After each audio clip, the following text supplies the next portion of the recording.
야구의 참견 두 번째 주제입니다. 야구의 참견 시즌2 헤어질 결심 외국인 선수 재계약에 관한 얘기가 오늘 두 번째 주제가 되겠습니다. 20경기도 채 남지 않은 올 시즌 치열한 순위 싸움에 참전한 구단도 조금 아쉽게도 순위 싸움과 멀어져 가면서 내년을 준비하는 구단도 이맘때가 되면 공통적으로 이제 준비를 해야 되는, 고민을 해야 되는 것이 바로 이제 외국인 재계약 얘기가 되겠는데, 각 구단들 지금 고민 많겠는데요. 야, 이거 어떻게 스톱을 해야 되나 고를 해야 되나 고민 많을 것 같습니다. 그러니까 지금 시점에서는 어떤 단장의 역할이나 구단의 어떤 구성을 하는 데 있어서는 내부적으로 재계약할 선수, 그 다음에 교체를 할 선수, 또 보험으로 두면서 보류. 보류를 하면서 보험이요? 네, 보험. 저희는 보험이라고 표현합니다. 보험으로 잡아놓고 그러니까 보류 선수 보류를 해놓고 더 좋은 선수를 고를 선수 이런 부분들이 지금 내부적으로는 다 뭐 준비가 돼 있다고 생각을 합니다. 견적은 이미 벌써 다 나와 그렇죠. 있군요. 네. 견적은 벌써 다 나와 있. 그러면은 그 선수를 과연 얘기를 해볼 텐데, 염의원님은 스카우트도 해보셨고 감독, 뭐 단장, 뭐 운영까지 다 여러 가지 일을 해보셨기 때문에 외국인 선수를 잘 뽑는 어떤 노하우 그런 것들이 분명히 있으실 거고, 좋은 선수 많이 뽑으셨죠. 그렇죠. 네. 그러니까 외국인 선수 스카우터 제가 8년 8년을 했죠. 오래 하셨네요. 정말 미국 구석구석을 2A까지 그냥 정말 힘들게 프로펠러 비행기 타고 다니면서 시골 구석구석을 미국에 찾아다녔던 생각이 납니다. 네. 그리고 뭐 감독을 하면서도 같이 어떤 스카우트를 하는 데 있어서 참여를 했으니까 가장 우선적인 부분은 KBO 리그에서의 어떤 유형의 선수들이 탑 10에 들어가 있는지, 그러니까 현재 성공 트렌드들이 어떤 유형인지를 체크하는 게 가장 중요할 것 같아요. 외국인 선수 트렌드가 있다. 그렇죠. ERA 12, ERA 12가 어느 유형들이고 어떤 구종들을 가지고 있고 어떤 스타일인가 이거에 보는 게 첫 번째로 중요할 것 같고요. 그러니까 타자로 들어가면은 타자에서 어떤 첫 번째 볼수정 중요한 부분은 일정 수준 이상의 어떤 콘택 능력이 있어야 된다는 거죠. 그렇죠. 가장 중요한 거는 이 타자가 콘택 능력을 갖고 있냐 없냐. 자기의 존이 오면 스트라이크가 아니라 내 존이 왔을 때 내가 눈에 들어오는 볼에서 강한 타구를 만들어낼 수 있고 좋은 콘택을 할 수 있는 능력, 기술적인 부분을 가지고 또 투수 지표, 타격 지표를 확인한다라면은 더 그 다음이 이제 정확하게 어떤 작업에서 스카우트를 할 수 있는 조건들이 되는 거죠. 그렇습니다. 예. 그래서 오늘 저희 외국인 선수에 관해서 과연 이 선수와 계속 가야 될지 아니면은 이제 헤어질 결심 그야말로 해야 될지 좀 더 얘기를 나눠보도록 하겠는데, 기준은 그 기록이라도 이런 기준은 9월 18일 기준으로 되겠습니다. 10개 팀 중 하위권 4팀, 그리고 중위권 3팀, 상위권 3개 팀으로 나눠서 우리 두 분 영경의 해설위원, KBS 김도환 기자와 함께 KBS 해설위원들께도 이 선수와 재계약을 해야 되는지 아니면 이제 그만해야 될지 아니면 약간 좀 애매한지 저희가 설문을 받아봤습니다. 지금부터 외국인 선수 활약도 가장 중요한 팀들이 되겠죠. 키움, 그리고 LG, SSG 요 세 팀 먼저 살펴보도록 하겠습니다. 먼저 SSG 랜더스입니다. 션 머리반도, 윌머 펀트, 후안 라가레스 이 세 선수가 되겠는데, 머리반도는 박용택 위원이 보류, 폰트는 모두 다 동그라미. 그러니까 켈리, 플러코는 우리 장성우, 박용택, 김태균, 유희건 의원 모두 다 동그라미를 줬고, 가르시아 선수 같은 경우에는 좀 부정적인 의견이 많이 나왔습니다. 그리고 키움의 요키시 선수 역시도 모두 다 무조건 잡아야 된다. 애플러는 부정적인 의견이 많았고, 푸이그 선수가 약간 좀 애매하게 지금 나왔습니다. 장성호, 박용택, 김태균 의원이 모두 보류, 유희관 의원은 그래도 가야 된다라고 얘기가 나왔습니다. 폰트와 켈리는 우리가 잡냐 마냐의 그렇죠. 문제가 아니라 두 선수가 여기 남을 거냐 마냐의 문제인 것 같습니다. 그러니까 제가 단장이었다면은 저는 전반기 끝나고 계약했을 것 같아요. 전반기 끝나고 가지 마라, 어디 가지 말고. 그러니까 이제는 외국인도 단연 계약이 가능하잖아요. 해야죠. 그러니까 2년 차부터는 단연 계약이 가능하기 때문에 내가 놓치기 싫다라고 생각을 했다면은 저 같은 경우는 미리 잡는 게 낫다. 미리 MLB가 붙기 전에 그래야 빠른 선택을 해야지만이 선수도 잡을 수 있고 돈도 줄일 수 있다라는 거죠. 일본이랑 미국이랑 돈 싸움으로 이길 수는 없는 거죠. 그렇죠. 그러니까 선수가 만족할 만한 어떤 제시를 해서 저는 제가 단장이었다면은 좀 빠른 결정을 해서 지금 놓치면 안 되잖아요. 지금 두 선수 차지하는 비중이 너무 크니까. 그러니까요. 이게 저도 뭐 제가 에이전트를 취재한 건 아니고요. 에이전트 측이 어떻게 이제 돌아가는지를 잠깐 설명을 드리면 폰트 에이전트가요. 어떻게 하기가 좀 그렇습니다. 그래서 제 그냥 개인적인 추측으로는 폰트 선수 뺏길 것 같아요. 아 그래요? 네, 제 생각은 조금 그러니까 저도 SSG가 잡고 싶어하는 것도 알고 감독님 말씀대로 지금 폰트 선수 구위가 굉장히 좋은데 에이전트 쪽도 좀 그렇게 돌아가고 해서 미국 쪽으로 좀 감독님 말씀처럼 미국 쪽 진출이 유력한 그런 상황이거든요. 그러니까 폰트가 가지고 있는 구종이나 스타일은 일본에는 절대 안 맞습니다. 일본이랑은 맞지 않고 오히려 미국 쪽에 가면은 성공할 것이다. 약간 플렉산 같은 느낌이 그렇죠. 좀 있어요. 그렇죠. 플렉산도 지금 미국에서 좀 괜찮게 하고 있으니까. 꽤 괜찮죠.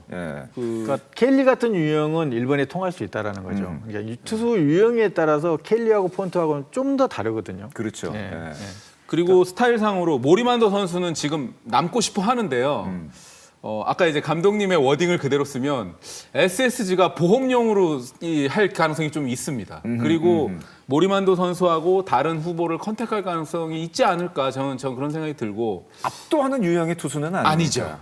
그리고 라가레스 선수 같은 경우도 SSG가 어느 정도 후보로는 둘 것 같은데 제 느낌상으로는 여기 이제 해설위원들 의견대로 부정적으로 나왔죠? 교체할 가능성이 높을 것 같아요. 그러니까 성적이나 이런 것들이 이 후원 라가레스는 약간 좀 사실은 애매하기는 합니다.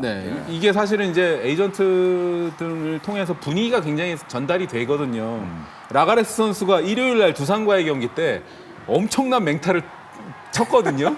아마 이제 본인의 그 입지가 줄어드는 줄 알고 그렇죠. 일요일 날 뭐 대폭발을 했거든요. 그러니까 한국 와서 최고 안타 기록도 지금 하루 1일 최대 안타 기록도 쓰고 했는데 현재로서는 라가레스 선수는 빨간불이 들어와 있는 그런 상황인 것 같습니다. 헨리랑 플러커는 뭐 더 이상 얘기할 필요는 그렇죠. 없는 것 같고 가르시아 선수는 좀 부정적인 의견이 많이 나왔습니다. 지금 LG의 어떤 그 뎁스를 본다면 사실은 가르시아 선수 정도의 그 성적으로는 사실은 베스트 멤버 들어가기 약간 좀 어려운 성적이라고 봐야 될 것 같습니다. 한마디로 딱 정리를 하면 될 것 같아요. 특별한 장점이 없다. 알겠습니다. 이제 문제는 푸이그 선수입니다. 야시엘 푸이그가 이게 참 애매한 것 같은데 후반기 들어서 분명히 장타력도 좋아지고 성적이 올라가는 것은 틀림없는 사실입니다. 그러나 부정적으로 보는 분들은 좀 공갈포 아니냐, 영양가 떨어지는 거 아니냐 그렇게 얘기하는 분도 상당히 많이 있는 거. 그렇기 때문에 아마 지금 대부분 그 해설위원들이 약간 좀 애매하다 보류로 본 것 같은데 두 분은 어떻게 보세요? 그러니까 MLB에서 스카우트 제의가 오면은 가겠죠. 아 그렇겠죠. 그렇게 당연히 갈 가겠죠. 거고. 근데 이제 지금 현재 팀으로 봤을 때는 저는 재계약이 될 확률이 높다라고 생각을 해요.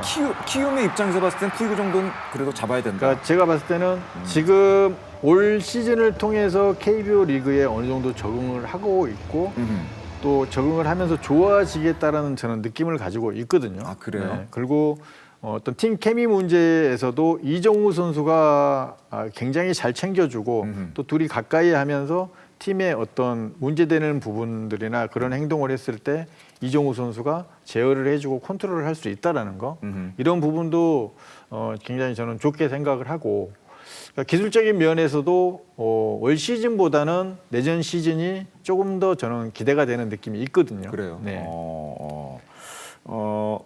염경엽 위원은 상당히 긍정적으로 평가를 푸이그 선수를. 김동희 기자는 어떤 것 같으세요? 저도 푸이그 선수가 지금 목동 아이파크에서 굉장히 한국 생활에 지금 가끔 이제 이태원도 이렇게 왔다 갔다 하면서 이태원 가면 안 되는데. 한국 문화에 대해서 푸이그 선수가 굉장히 긍정적으로 생각하고 있다고 해요. 그래요? 그리고 사실 고용욱 단장이 1년 전에 미국에 이제 가서 푸이그 선수를 직접 계약을 할 때요. 키움이 우승권에 있고 우승을 좀 시켜달라 이런 식으로 해서 이제 설득을 우승 청부사로 그렇게 해서 이제 사실 모시기에 성공을 했거든요. 근데 이제 가을 야구 때 키움이 우승을 할지 안 할지 모르지만 만약에 우승을 못 한다면 키움 쪽에서 내년에 한번 우승을 좀 시켜달라 또는 뭐 이제 우승에 푸이그 당신이 꼭 필요합니다 이렇게 얘기를 하면 남을 수도 있지 않을까 좀 남을 그런 수도 생각이 있다. 듭니다. 말씀해 주신 것처럼 메이저리그에서 데려가지 않는다면은 네. 키움도 푸이그 정도는 잡을 가능성이 있다. 알겠습니다. 어쨌든 간에 그 시즌 후반으로 접어들면서 긍정적인 부분도 굉장히 많이 나오고 있는 푸이그 선수가 그 점에 대해서 좀 높게 평가를 하신 것 같습니다. 이렇게 해서 SSLG 키움 상대적으로 외국인 선수에 대한 고민이 좀 덜한 팀부터 먼저 살펴봤습니다. 지금부터 시작되는 팀들이 이제 외국인 선수에 대한 고민들이 굉장히 많은 팀들이 되겠는데요. 중위권 3개 팀 먼저 살펴보도록 하겠습니다. 말씀을 드린 것처럼 이 중위권 3팀의 그 기준은 지난 9월 18일 기준으로 한 순위가 되겠습니다. KT, 기아, NC 이 세 팀이 되겠는데 KT가 데스파인의 벤자민 그리고 알포드 선수죠. 그리고 기아가 널린 토마스 파노니, 소크라테스, NC가 루친스키, 더모디, 마틴입니다. 데스파인에 대해서 굉장히 부정적인 의견이 나온.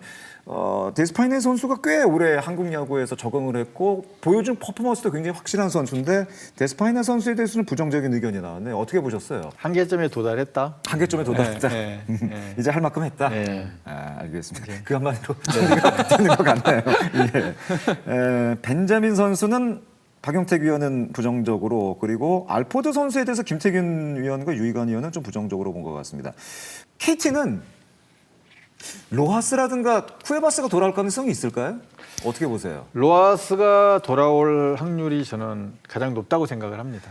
최근 기사를 보니까 8월 달 들어서 로하스가 장타율도 좀 올라가고 홈런 개수도 나오고 좀 적응이 돼 가고 있다. 뭐 이런 기사가 나오더군요. 네, 8월에 일본 한신 타이거즈에서 3할 2푼 8리를 쳤고요. 맞아요. 그런데 이제 9월 달에 1할도 못 쳤습니다. 다시 떨어졌고요. 네, 구푼오리로 소위 얘기하는 이제 완전히 그 바닥을 쳤거든요. 그래요. 그런데 지금 일본에서요. 우리나라 돈으로 34억 원을 받아요. 그러니까 엄청난 돈을 2년에 800만 불인가 저로 알고 있는데. 그렇기 때문에 2년으로 치면 거의 80억 가까이. 그러니까 한국 야구에서 줄 수 없는 돈을 지금 특급 대우를 받고 있어요. 근데 만약에 유턴을 하게 되면 한국 프로야구에서는 또 MVP급 대우를 해줄 수 있는 그런 여건은 되는데 한신 타이거즈에서는 지금 봐서는 연봉을 절반이 그러니까 대폭 삭감하지 않으면 로하스를 같이 데려갈 이유가 전혀 없거든요. 거기서는 존재감이 전혀 없는 타자로 지금 전락을 했거든요. 그래요. 근데 이제 보류권은 KT에 있기 때문에 한국에 오게 되면 KT 위주로밖에 못 가는 그런 상황이기 때문에 원래는 로하스 선수가 갑이었다가 지금은 KT 위주 상황이 좀 바뀌었나요? 마법사 군단이 지금 딱 이러고 있는 그런 상황이에요. 쿠에바스 부상 여하에 따라서는 뭐 다시 올 수도 있는 충분히 가능성이 있다고 봐야 되겠고 KT는 어쨌든 간에 벤자민도 그렇고 알포드도 그렇고 좀 약간 좀 보류 상태이긴 하지만 아까 말씀하신 것처럼 다른 카드도 분명히 쥐고 있기 때문에 KT는 상대적으로 좀 여유가 있지 않을까 생각이 되고 기아가 지금 좀 고민이 많을 것 같습니다. 이 널린, 파노니, 소크라테스 지금 성적만 놓고 보면은 사실은 그냥 무난합니다. 사실은 나쁘지 않은 성적을 갖고 있는데 놀린 선수는 확실히 부상 복귀 이후에 좀 나아졌고 파노니 선수는 굉장히 좋은 평가. 소크라테스는 당연히 계약해야죠. 아 그래요? 당연하다고 그렇죠. 생각을 하세요? 네. 부상 복귀 이후에 소크라테스 성적이 좀 떨어졌다는 평가에 대해서는 어떻게 생각을 하세요? 그래도 저는 어떤 메카닉을 봤을 때 그러니까 타격이라는 건 항상 그래픽이 있기 때문에 그 그래픽에 지금 뭐 어떤 하얀색이 있다고 봐야 될 것 같고 그러니까 기본적으로 어떤 갖고 있는 타격 메커니즘이 굉장히 좋은 선수라고 저는 평가를 하거든요. 지금 약간 부상이 떨어져 있어도 언제든지 다시 올라갈 것이다. 그렇습니다. 그러니까 가장 중요한 거는 놀린 선수인 것 같아요. 최근 놀린 선수가 굉장히 좋은 투구를 하고 있잖아요. 하지만 부상 이슈, 그러니까 미국 데이터를 제가 미국에서 경기 출장 기록들을 쭉 한번 봤었는데 한 시즌도 부상이 없었던 시즌이 일본도 없어요. 역시 일본도 마찬가지였었죠.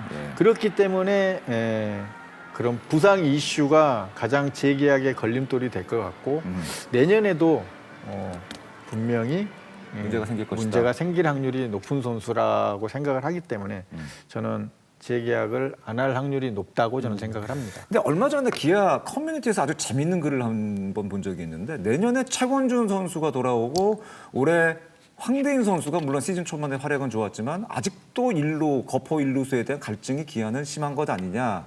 그리고 최근에 부상 이후에 소크라테스가 좀 부진하기 때문에 그러면 내년에 거포 일루수 한번 고민해봐야 되는 것 아니냐. 최원준이 돌아오기 때문에 소크라테스 대체자가 될 수 있다. 그런 주장이 있더라고요. 그거에 대해서 어떻게 생각하세요? 가장 중요한 거는요. 네. 선수가 없습니다. 그럴 만한 선수가 쉽지 않을 것이다. 네. 버퍼 일루스 데려오기 네. 쉽지 않을 와, 것이다. 근데 뭐 커뮤니티 치고는 굉장히 전문가 뺨치는 분석인 것 맞아요. 같기도 하고요. 맞아요. 귀 기울여 볼 만한 의견인 것 같기도 하고 또 소크라테스 선수가 이 김광현 선수한테 이제 코뼈 골절 그 공을 맞아요. 맞은 그 한 달 공백 그리고 한 달 반 정도의 공백인데 67타점에 홈런이 15개거든요. 그러니까 WRC 플러스 조정 득점 생산은 140대를 유지하고 있지만 사실 누적 지금 해결사 능력에서 이 코뼈 골절 이후에 굉장히 지금 퍼포먼스가 절반으로 준 것은 맞아요. 그리고 일요일 날 경기에서도 중견수 앞 안타 때 수비 미스가 또 한 수비 번 미스 있었어, 맞아요. 있어가지고 이 포구 능력에 대한 그런 얘기도 나오고 있고 한데요. 정말 세모인 것 같은데 저는 이제 소크라테스의 능력치야 감독님 말씀대로 뭐 인정을 하는데 이건 있을 것 같아요. 지금 NC 다이노스한테 한 경기 반으로 지금 벌써 쫓기고 있거든요. 그렇죠. 예. 만약에 5강에 실패했다, 나성범, 박동원의 200억 이상을 쓰고 뭐 이제 환상 가치로 소크라테스, 놀린, 파논이 중간에 외인 투수도 이렇게 교체했는데 이런 상황에서 가을 야구에 만약에 못 가게 된다. 예를 들어서 못 가게 된다. 저는 어떻게 보면 셋 중에 둘 이상을 바꿔야 될지도 모르는 상황이 올 수도 있을 것 같고요. 반면에 이런 난관을 뚫고 지금 1.5경기로 좁혀졌지만 어쨌든 가을 야구가 올 시즌 목표였기 때문에 가을 야구에 성공을 한다. 그러면은 저는 소크라테스도 함께 갈 수 있지 않을까. 그러니까 올 시즌에 기아 타이거즈가 이 1.5경기로 좁혀진 이 성적. 그래서 NC를 제칠 수 있을지 없을지도 팀 성적도 이건 분위기상으로 관련이 있거든요. 그렇기 때문에 일단 기아가 가을 야구에 먼저 가는 게 우선 아닐까. 저는 그런 생각을 좀 해봅니다. 그러니까 이제 기아 팬들은 사실은 요구 수준이 굉장히 사실은 높잖아요. 예, 이게 눈높이가 엄청 높죠. 엄청 높으신 분들이 굉장히 많은데 예. 놀린 파논이 뭐 파논이 선수는 굉장히 긍정적인 평가가 나옵니다만은 놀린과 파논이 두 선수 모두 다 기교파 투수이기 때문에 그냥 변하고 던지는 투수 140대 초반을 던지는 투수니까 압도적인 면이 없다. 차라리 네. 뭐 지난 시즌에 미란다라든가 폰트 같은 이런 좀 구위로 압도하는 투수가 한 명은 있어야 되는 거 아니에요? 그런 얘기도 나오고 있습니다. 기아 타이거즈는 감독님 아시겠지만 헥터에 대한 향소가 있는 맞아요. 그런 맞아요. 팀이거든요. 맞아요. 저는 그런 투수를 좋아합니다. 그렇다면은 뭐 파논이가 워낙 좀 좋기 때문에 놀린도 그 대상이 될 수는 있다는 얘기가 되겠군요. 그래서 저는 놀리는 파워 투수로 꼭 바꿔야 된다고 생각을 해요. 지금 같은 유형보다는 약간 기교파보다는 좀 힘 있는 투수로. 일선발을 할 수 있는 투수. 그렇죠. 예. 일선발을 할 수 있는 어떤 파워 투수가 와야 된다는 거죠. 파워 투수가. 근데 감독님 그 양현종 2위리까지 외국인 원투펀치에 전부 왼손이거든요. 그렇죠. 그렇죠. 그러니까 그 부분도 저는 한 번쯤은 맞아요. 고려해볼 수 있지 않을까. 그래서 논리는 바꿔야 된다고요. 아. 계속 바꿔야 된다고 얘기하고 있잖아요. 알겠습니다. 논리는 교체 쪽으로 가는 것이 더 낫지 않겠느냐, 뭐 그런 의견을 주셨습니다. 기아가 참 이 결과가 어떻게 나오느냐에 따라서 외국인 선수의 운명도 약간 좀 달라질 가능성, 대대적으로 바뀌느냐, 아니면 소폭으로 바뀌느냐 그런 가능성이 있는 것 같습니다. NC는 뭐 류친스키 얘기는 할 필요는 없는 것 같고 더머디, 마티니 선수 약간 좀 애매한 것으로 현재까지 얘기가 나오고 있습니다. 더머디 선수는 사실은 경기 수가 이렇게 많지가 않기 때문에 판단하기는 약간은 조금 애매할 것 같기는 한데 더머디 선수가 4경기 18일 그렇죠. 기준으로 4경기 치렀기 때문에 일단은 조금은 더 지켜봐야 될 것 같습니다. 그러니까 이렇게 봤을 때 어떤 직구와 커브 투피치, 그다음에 체인지업의 구종 가치가 좀 떨어진다는 거. 그러니까 이 나머지 시즌에서 체인지업의 구종 가치가 얼마나 우타자들에게 좋게 나타나느냐가 재계약의 어떤 관건이 될 것 같아요. 그렇습니다. 예. 이렇게 해서 고민이 많은 중위권 세 팀의 외국인 선수 재계약 여부 의견을 한번 들어봤습니다. 이제 외국인 선수에 대한 고민이 더 많은 팀들이 되겠습니다. 하위권에 있는 4개 팀들이 되겠는데 마지막으로 하위권 4개 팀의 외국인 선수 재계약에 관한 선택 살펴보도록 하겠습니다. 롯데, 삼성, 두산, 한화가 되겠습니다. 롯데는 찰리 반스, 댄 스트레일리, 잭 렉스, 삼성이 데이비드 뷰캐넌, 수아레스, 피라. 두산은 브랜든 스탁, 파라난데스, 한화가 라미레즈, 페냐, 터크만, 김태균 의원이 3명 다 X를 했는데 김태균 의원의 저희가 드린 설문지를 제가 한번 본 적이 있거든요. 화난 것 같아요, 김태균 의원이 처음에는 세모로 했다가 X자로 많이 이렇게 났거든요. 김태균 의원은 좀 화가 잔뜩 나 있어요. 지금 이세선 때문에. 이 하나에 대한 애정, 어떤 화, 뭐 이런 게 좀 느껴지는 선택이었던 것 같습니다. 롯데 얘기 먼저 한번 해보도록 하겠습니다. 스트레일리는 뭐 그냥 가는 게 맞지 않을까? 장성호 의원이 보류로 했습니다만 긍정적인 평가가 나오고 있는데 렉스도 역시 긍정적인 평가가 나오고 있습니다. 스트레일리 어떻게 보셨어요? 저는 뭐 당연히 내년까지 계약돼 있지 그렇죠. 않을까요? 그렇죠. 네, 예. 계약 조건이 잭 당연히 렉스도 가야 된다고 생각하고요. 맞습니다. 렉스도 역시 굉장히 맞습니다. 좋죠. 예. 예. 이제 찰리 반스가 이제 문제가 되겠는데 장성호, 박영태, 김태균, 유희관 의원은 긍정적으로 봤습니다만은 전반기 성적과 후반기 성적이 극명하게 반지는 갈리고 있습니다. 특히 좌타자를 상대로 성적이 극명하게 갈리고 있기 때문에 과연 반지를 좌승사자로 더 이상 불러도 될까라는 의문점이 분명히 있습니다. 미국에서도 140이닝 이상, 130이닝 이상 던져본 적도 없고 올해 들어서 가장 많은 이닝을 던지고 있거든요. 지금 180이닝 넘어갔습니다. 180이닝 넘어갔으니까 반지 선수가 갖고 있는 장점이 굉장히 많아요. 딥세션도 좋죠. 거기에 좌타자를 잡는 슬라이더, 그다음에 오른타자를 잡는 체인지업. 이 두 구종 같이, 그러니까 제가 갖고 있는 어떤 외국인 선수를 뽑는 기준에는 자투수로서 내가 생각하는 기준점에 굉장히 많이 들어와 있는 투수 중에 한 명이에요. 그렇군요. 그렇기 때문에 안전하게 좀 휴식을 많이 주고 내년 시즌까지는 봐야 되지 않나. 반지에 대해서 그게 굉장히 중요할 것 같아요. 반지에 대해서 부정적으로 보는 분들은 아까 말씀드린 것처럼 전반기 좌타자 상대 피안 타율이 1할 8푼 8리였는데 후반기 좌타자 상대 피안 타율이 3할 1푼 1리로 올라갔죠. 급격하게 치솟았습니다. 26살입니다. 이쯤에서 딱 생각나는 게 버두치 이펙트가 오지 않을까. 전년도에 비해서 30이닝 이상 급증을 했기 때문에 내년에 어깨에 무리가 오지 않을까, 버두치 이펙트가 나오지 않을까라고 걱정하는 분들도 사실은 계십니다. 그것도 무시할 수는 없어요.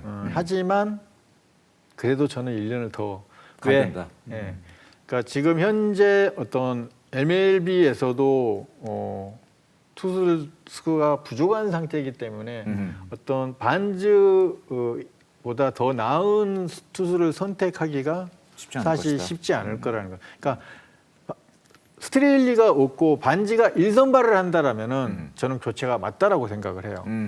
하지만 스트레일리가 1선발이고 반지는 2선발, 3선발에 속해 있기 때문에 충분히 2선발과 3선발의 사용 것이다. 가치는 분명히 있다. 그렇게 생각을 합니다. 어느새 11승 12패 패가 더 많은 투수가 맞아요. 됐고요. 맞아요. 자책점이 3.74인데 FIP가 3.29. 아직도 3점대는 유지하고 있지만 계속해서 뭔가 위압감이 너무 떨어지고 있어요. 맞아요. 그래서 만약에 재계약을 하게 되면 그 버두치 리포트라는 그 이닝수 부분과 그리고 이 구종을 던질 때 있어서의 습관이라든가 이런 부분은 한번 체크를 해봐야 될 것 같고요. 지금 이 선수가 어떻게 보면은 거의 3쿼터형의 투수고 좌타자 스페셜리스트인 부분이 있기 때문에 좌타자 상대 피안타율이 3할대로 늘어났다는 거는 지금 뭔가가 걸리고 있다는 거예요. 뭐가 문제가 분명히 뭔가가 있긴 있다는 생겼다는 거거든요. 이게 이제 구단들의 이제 영업 비밀 쪽에 해당되는 거기 때문에 롯데자이언츠도 이거 충분히 검토가 있을 거니까 제 생각에는 스트레일리가 우투수기 때문에 반지가 좌투수라면 같이 가는 건 내년까지 맞는데 이 부분은 점검을 해보고 가는 게 맞을 것 같습니다. 렉스는 뭐 더 이상 얘기를 안 해도 돼요. 워낙 뭐 좀 성적도 그렇고 또 여러 플레이나 뭐 이런 것들이 좋은 거. 삼성 얘기는 안 하셔도 될 것 같죠? 예, 삼성 얘기는 안 하셔도 될 것 무조건 같습니다. 재계약입니다. 예, 세 명 다 뭐 파이롤이 어떻게 되냐에 따라 다르긴 하겠습니다만은 뭐 이제 그 규정이 어떻게 바뀌냐 다르긴 하겠습니다만은 삼성은 뭐 가는 거로. 그리고 두 투수가 해에 뺏기지 않을 정도로 딱 잘한 것 같아요. 근데 한국 무대에서는요 이것도 굉장히 중요해요. 너무 잘된 감독님 데려가기 때문에. 맞습니다. 두산은 할 얘기가 좀 있는 것 같습니다. 두산이 지금 내년에 큰 변화를 예고하고 있는 팀이고 9년 연속 한국 시리즈 진출 이후에 올해 많이 고전하고 있습니다. 뭔가를 내년에 크게 바꾸지 않을까라는 생각이 있기 때문에 외국인 선수도 역시 해당되는 것 같습니다. 그중에 핵심이 바로 호세 페르난데스가 아닌가 생각이 되는데 호세 페르난데스를 잘 내려왔고 참 잘 활용을 했죠. 그렇죠. 참 잘했죠, 사실은. 내년에 과연 같이 가야 될까요? 99% 안 갈 것 같아요. 그러니까 전체적으로 타격 지표가 하락세에 이제 접어들었고, 그러니까 팀 구성의 어떤 활용도가 굉장히 떨어진다는 점, 이런 점들이 어떤 재계약을 안 할 것 같은 생각이 굉장히 많이 들고요. 예. 김민혁이라든가 김대한 선수한테 경험치를 먹여주는 게 어떻겠냐라는 그 리포트가 이 전력 분석팀에서 계속 올라오고 있어서 사실상 지금 결별 수순으로 가고 있습니다. 네, 이렇게 해서 두산 얘기까지 해봤고 이제 한화 얘기를 좀 더 해봐야 될 것 같습니다. 아까 저 김태규 의원 얘기, 김태규 의원의 분노의 X 그냥 세계가 아주 그냥 장렬했는데 여기도 새까맣게 보고 있는데요. 분노의 X가 장렬했고 전반적인 그 저희 KBSN 해설위원회 평가도 긍정적인 부분보다는 약간 좀 보류에 가까운 약간 애매하다 그런 평가들이 많이 있습니다. 라미레즈 같은 경우에는 그 첫 7경기와 그 이후의 경기에 기록의 차이가 극명하게 나오는 선수입니다. 최근 경기 굉장히 평가가 좋지 않죠. 그러니까 KBO 리그에 처음 복귀한 시점에서 7게임은 정말 지금 말씀하셨듯이 굉장히 좋았잖아요. 평자가 예. 1.41이었습니다. 그 네. 당시에. 라미레즈 같은 유형은 특장점이 없다라는 거죠. 특징적이지 않다. 볼이 확실하게 빠른다든지, 뭐 확실한 변화구를 갖고 있다든지. 그러니까 타자들이 상대했을 때, 그러니까 저는 그때 당시에도 라미레즈가 좋은 성적을 올리고 있었고 페냐가 더 안 좋은 성적을 올리고 있었거든요. 처음에 같이 왔을 때. 근데 저는 페냐를 훨씬 높게 평가를 했거든요. 페냐를 더 높게. 내가 생각하는 조건에 내가 스카우트 입장에서 아까 말씀드렸듯이 그런 조건들을 페냐가 훨씬 더 충족시키고 있었기 때문에 페냐가 저는 훨씬 더 잘할 거다라는 생각을 했었고, 그러니까 페냐는 저는 재계약을 해야 된다라고 생각을 해요. 페냐는 긍정적이다. 지금 체인지업을 던지고 있는 부분들을 포크볼로 좀 바꿔준다라면은 페냐는 폰트처럼 어떤 폰트 유형에 가까운 투수라고 저는 생각을 하거든요. 아 그래 페냐를. 페냐가 폰트보다는 구속이 한 2, 3km 떨어지지만 그래도 평균 구속이 148km 이상이 나오고 있고 150까지 가까운 투구를 하고 있고 릴리스 포인트도 1.1m 87 정도의 어떤 릴리스 포인트도 가지고 있고 변화구 각도 12시에서 6시로 떨어지는 변화구 각도 갖고 있고 그러니까 포크볼만 하나 만들어준다라면은 페냐 선수는 내년에 분명하게 좋은 성적을 낼 수 있는 어떤 메커니즘과 조건들을 가지고 있다. 그리고 터크만 선수 같은 경우는 보험 선수, 놓고 한 번 더 터크만보다 더 좋은 선수가 있는지 한번 찾아봐야 될 것 같아요. 그 라미레즈가 첫 7경기가 1.41 평자 나왔는데 이후에 8점대까지 올라갔고 5패, WHIP가 1.78 나왔고 페냐가 첫 7경기에서 5.13에 WHIP가 1.78이었는데 최근 5경기에서 1.88에 1.04로 WHIP가 떨어졌습니다. 두 선수가 아주 극명하게 성적이 뒤바뀌었는데 김두한 기자는 라미레즈 페냐 어떻게 보셨어요? 그러니까 저는 라미레즈 X고요. X. 페냐 세모, 동그라미 아니고 세모. 그리고 터크먼 세모로 이렇게 알겠습니다. 하는데 지금 똑같네요, 터크만. 그러니까 이번 주에 보시면 LG 트윈스한테 고춧가루, 기아 타이거즈 뭐 캡사이신, 와사비 뿌릴 때 보시면 사실은 페냐나 라미레즈 나올 때가 아니라 국내 투수들이 던졌을 때 오히려 그러니까 지금 장민재 선수의 퍼포먼스가 더 좋아요. 그리고 남지민 선수도 지금 무럭무럭 크고 있는데 맞아요. 외국인 원투펀치가 조금은 성에 차지 않는 그런 분위기가 저는 있다고 보고요. 물론 이제 페냐 선수는 지금 후반기에 퍼포먼스가 좋아지고 있기 때문에 세모로 넣었는데 저는 김태균 위원의 이 XX 행렬이 저는 이 X 퍼레이드가 이해가 지금 가고 충분히 있는 이해된다. 이해됩니다. 저는. 단순히 분노가 아니다. 이거. 알겠습니다. 그러니까 라미레즈 선수를 교체하면서 1선발급의 어떤 선수를 영입한다면은 페냐도 한번 가볼 수 있다. 2선발에서 3선발에서 그 정도는 할 것이다. 충분히 13승 이상을 할 수 있는 투수라고 저는 평가를 하거든요. 터크만을 뽑았을 때부터 그 하나 팬들이 했던 얘기가 외국인 타자를 테이블 세타형에 가까운 타자를 뽑는 게 맞는가? 지금 하나에게 필요한 게 과연 테이블 세타형의 타자일까?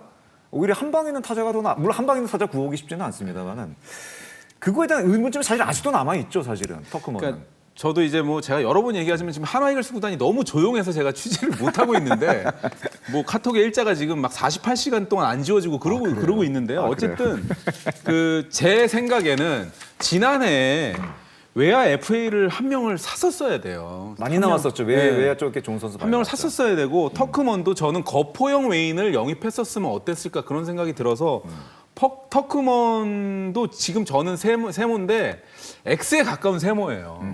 그러니까 이왕이면 거포 유형의 외국인 타자를 선택하면 어땠을까? 참 안타깝습니다. 저는. 신인 선수, 외국인 선수 모두 팀 성적에 근간들인 선수들이죠. 근간인 퍼포먼스들입니다. 굉장히 중요한 드래프트 그리고 외국인 선수 교체 혹은 재계약도 굉장히 중요한 얘기들이 아니었나 생각이 됩니다. 오늘 미래를 책임지시는 선수 그리고 팀의 가장 중요한 전력이라고 할 수 있는 외국인 선수 얘기까지 이렇게 깊이 있게 얘기를 나눠봤습니다. 자료 준비하시느라고 시청자 여러분께 아주 심도 깊은 얘기 들려주시느라고 오늘 수고들 많으셨습니다. 오늘 얘기 대단히 감사합니다. 감사합니다. 감사합니다. 오늘 연경의 해설위원 KBS 김도환 기자와 함께한 시간이었습니다. 어느덧 올 시즌도 마무리를 향해 달려가고 있습니다. 가을 야구를 앞둔 팀들은 앞으로 더 담금질을 해야 할 시간이고 포스트 시즌과 좀 멀어진 팀들은 내년 시즌으로 포인트를 맞춰야 할 때가 이제 다가오고 있습니다. 곧 2022 시즌도 막을 내리면 야구 팬들의 또 다른 재미인 스토브리그가 시작이 됩니다. 그때 어떤 외국인 선수들이 재계약에 성공할지 또 어떤 새로운 얼굴이 KBO에 선을 보일지 벌써부터 궁금해집니다. 얼마 남은 시즌 끝까지 최선을 다하는 플레이 보여주시길 기대하면서 저희도 끝까지 응원하도록 하겠습니다. 야구에 참견은 야구 팬들이라면 꼭 참견하고 싶은 주제로 다음 주에 다시 돌아오도록 하겠습니다. 함께해 주신 여러분 고맙습니다. 안녕히 계십시오.